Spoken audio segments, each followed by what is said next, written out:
We're back with Third Eye View and our guest, animal communicator Deb Stanton, and we're going to chat a little bit. So Deb, can you tell me a little bit about what you do? Well, I tap into animals' psyche, whether they're in present day, and I can also connect with them on the other side, or animals that have passed on the other side. I also read people, and animals will bring people into a reading, and people will bring animals into a reading. I think that surprises people too, that when you're in a reading and they're there to talk about the pet, lots of information comes through, but you know, the owner is the closest person to that pet, so information comes out about the owner too from time to time. Yeah, and animals are all about healing. So they'll often have a reference to their caregiver in a way that they can help improve themselves or just to relax and enjoy life, just as an animal soul does. They're healers. They're absolutely pure healers. And what was your first experience with animal communication? I've done both animals and people since I was a child, and then like most of us, life gets in the way if you're not nurtured at home. And back in the day, you were not nurtured at home. And then I got into the veterinary side of work. I'll remember the animal, the name, everything, say, in my veterinary environment, but I won't remember their people by the end of the day. I just have the animal take me back to their person. Know the animal over the person, which is great.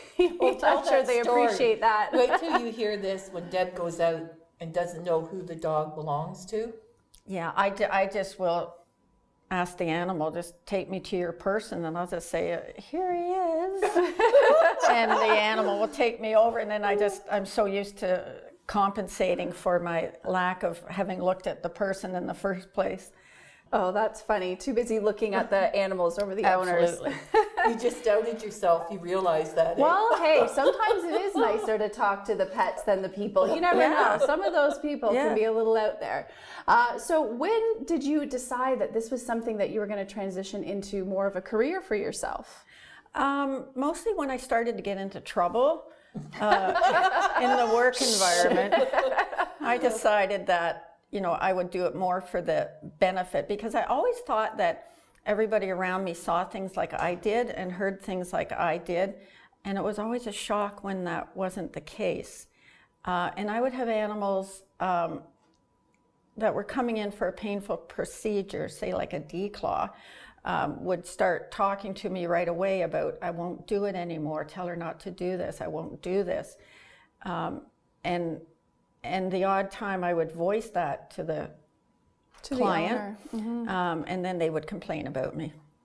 So when the complaints got too much and too rough, I decided to be more of an advocate for them. When I do have to help them, or did help them through those times, I would tell them, I will look after your pain management. I will look after your soul through this, and I apologize for what your people are doing to you. So that's how I survived it. So it was almost a combination of what your work is as an animal communicator and what your work was in the vet office that really made it take it to that next step of really doing the animal communication.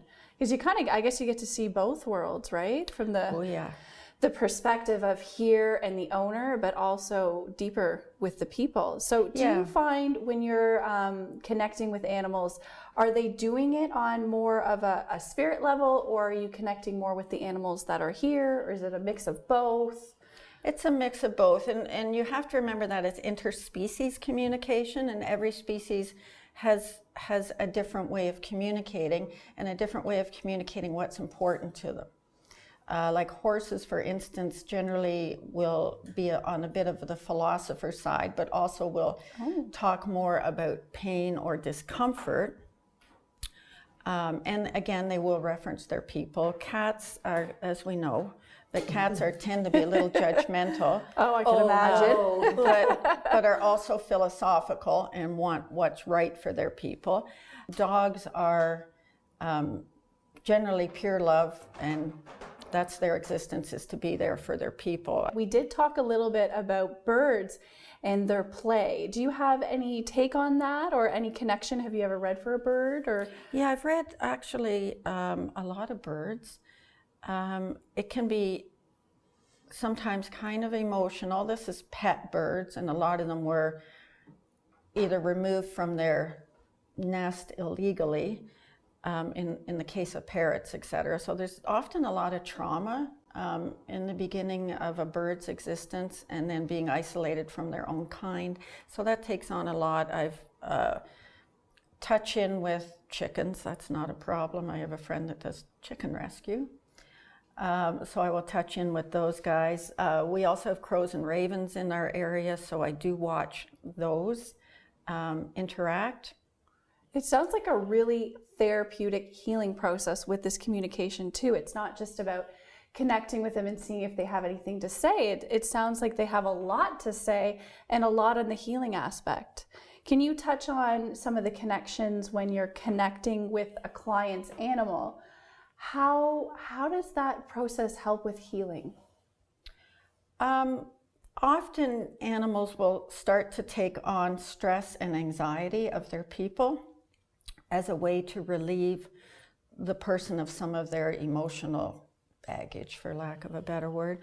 Animals will take on physical aspects of people. So it's not uncommon to get a diabetic person with a diabetic dog, kidney failure cat with a kidney failure person. Oh, wow. So we have to watch our inner dialogue and basically look after ourselves, because the animals absorb our energy. They're tapped into us 24/7, and thoughts become things. So whatever your inner dialogue is, your animal's picking up all the time. So it's not just your outer dialogue, it's your inner dialogue. Absolutely. Oh, well, thank you so much for sharing that with us. Be sure to subscribe to our Third Eye View YouTube channel and check us out on Facebook. And as always, you can connect with us through Kawartha Mediums as well.